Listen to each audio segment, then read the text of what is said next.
नमस्कार मेरे साथियों, आज आप मेरे साथ 10.3 का छठवां प्रश्न करने वाले हैं। साथियों, आपकी जानकारी के लिए बता दूं कि इसके पुराने प्रश्नों की जो वीडियो है ना, उनकी जो लिंक है ना, मैंने आपको डिस्क्रिप्शन में दे दी है।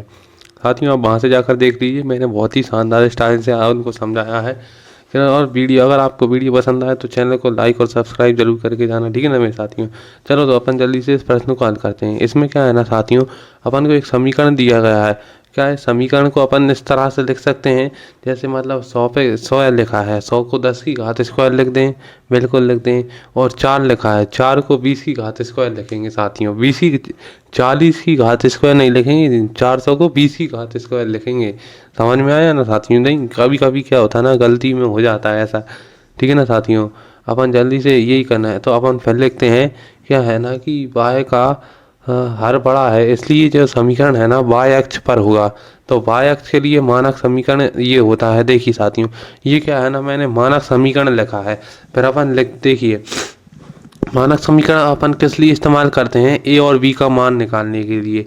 ए और बी का मान अपना है। देखिए, मानक समीकरण मैंने लिख दिया है। पहले लिखते हैं कि समीकरण एक की मानक समीकरण से तुलना करने पर, तुलना करेंगे तो क्या होगा, बी का मान अपना आ जाएगा और ए का मान अपना आ जाएगा। तो देख सकते हैं आपका ए और बी का मान कितना आ रहा है, ठीक है ना मेरे साथियों। तो अब देखिए क्या है ना, अपन को सबसे पहले अपन को शीर्ष याद करते हैं। शीर्ष का फॉर्मूला क्या होता है, मतलब आपको ये याद होना चाहिए, मैंने लिख भी दिया है। ये देखिए क्या है, 0 प्लस माइनस में ए बराबर में, ये इसका फॉर्मूला है। मतलब ए का मान रख देंगे तो अपने पास शीर्ष आ जाएंगे। ये इसका शीर्ष आ गया। और अगर अपन देखिए, अब पहले क्या करते हैं साथियों, अपन उत्केंद्रता ज्ञात करते हैं। क्या ज्ञात करते हैं? उत्केंद्रता ज्ञात करनी पड़ेगी अपन को पहले, ठीक है ना मेरे साथियों। अपन को पहले उत्केंद्रता ज्ञात करनी पड़ेगी। उत्केंद्रता का फॉर्मूला होता है √1 माइनस में B square by A square, ठीक है ना मेरे साथियों। यही उत्केंद्रता का फॉर्मूला होता है। समझ में आया ना आपको? आप तो समझदार लोग हैं, इतना तो समझ ही जाएंगे। तो ये देखिए, यहाँ पे b का मान कितना था वो रख दिया, और a का मान कितना था वो रख दिया, ठीक है ना मेरे साथियों। अब देखिए यहाँ पे करते हैं, इसका एलसीएम में लेते हैं। माइनस में 100 100। अब देखिए कितने बचे, 300 बचे। यहाँ पे देखिए 300 बटे में 400, इसका ही वो आ रहा है आंसर, ठीक है ना साथियों। 300 बटे में 400, यहाँ पे क्या आ रहा है, 300 बटे में 400, ठीक है ना मेरे साथियों। मुझसे थोड़ी गलती हो गई थी, जरा इसको देखते हैं।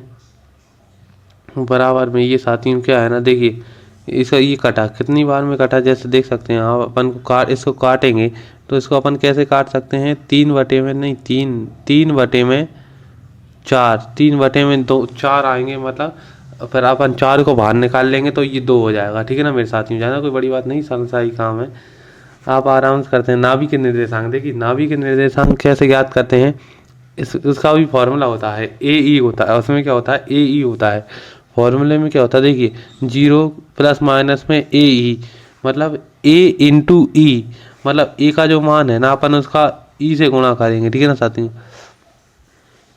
देखिए मेरे साथियों, अपन कैसे कर सकते हैं, ए का मान कितना है, 20 है यहाँ पर, तो अपन ने इसका इंटू करा तो ये देखिए कट का 10 हो गए। अपना मान आ रहा है √3 आएगा साथियों। यहाँ पे 2 नहीं जाएगा, ठीक है ना, मुझसे गलती हुई, जरा आप इसको 3 कर लेना, ठीक है ना साथियों। अब देखिए यहाँ पे क्या है ना, यहाँ पे लिखते हैं दीर्घ, क्या है ना, क्या है, दीर्घ अक्ष की लंबाई।